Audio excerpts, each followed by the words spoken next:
ఢిల్లీ ఉగ్రదాడి ఘటనలో కీలక విషయాలు వెలుగులోకి వచ్చాయి. 2023 అక్టోబర్ 7న ఇజ్రాయెల్పై హమాస్ చేసిన దాడి తరహాలో భారత్లో దాడులకు కుట్రపడినట్లు జాతీయ దర్యాప్తు సంస్థ ఎన్ఐఏ గుర్తించింది.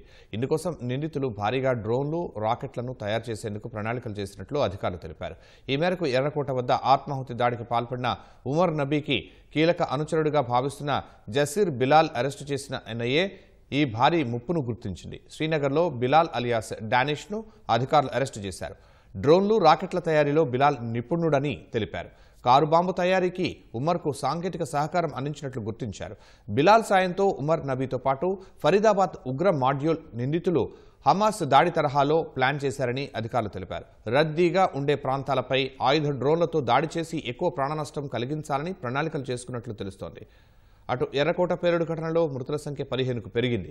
ఆసుపత్రిలో చికిత్స పొందుతున్న మరో 2 ప్రాణాలు కోల్పోయారు.